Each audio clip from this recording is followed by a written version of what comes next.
পাই আমাদের একটা জরুরি মিটিং ছিল খুমুলুঙে আমাদের হেডকোয়ার্টারে।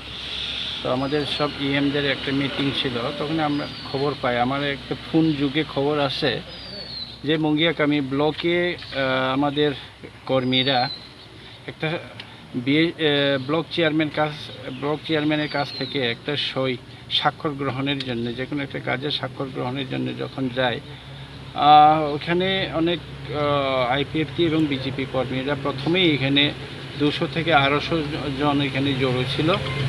তো আমাদের যারা কর্মী না, একজন সাধারণ মানুষ তার প্রয়োজনীয় তাগিদে স্বাক্ষর গ্রহণের জন্য যখন যায়, তাকে অন্য সবাইকে স্বাক্ষর দিচ্ছে, কিন্তু যিনি স্বাক্ষর নিতে গেছেন ওনাকে স্বাক্ষর দিলেন না বিএসসি চেয়ারম্যান মহোদয়। তো এটা নিয়ে ওইখানে উত্তেজনা হয়, আবেদন জানানো হয় যে কেন স্বাক্ষর, এবং ওইটা জিজ্ঞেস করা হয় যেন কেন স্বাক্ষর দিলেন না। এরপরেও নাকি এখানে 250-200 জন কর্মী সমর্থকরা ভিতরে এসে আমাদের কর্মীদের ওইখানে আটকানো হয়, ওদেরকে মানে ধাক্কাধাক্কি দেওয়া হয়, ফলে ওখানে কিছু ঘটনা ঘটেছে। কিন্তু আমাদের আহত হয়েছে কিছু ওয়ার্কার, যথারীতি মেডিকেল টেস্ট করে থানাতে এফআইআর করা হয়েছে বলে আমাকে জানায়।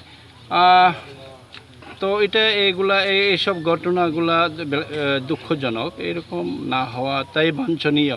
কেননা এখন কোভিড সিচুয়েশন চলছে, প্যান্ডামিক চলছে, মানুষ কাজ হারাচ্ছে, গ্রামে গঞ্জে মানুষ কাজ পাচ্ছে না।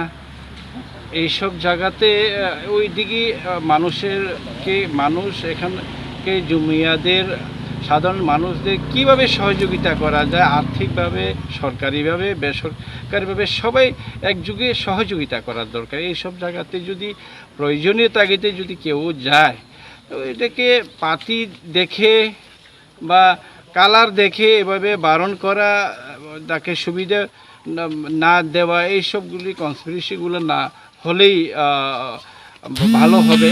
আশা রাখি আগামী দিনে এরকম আর হবে না। যারা এরকম করেছে তাদের বিরুদ্ধে এফআইআর অলরেডি করা হয়েছে।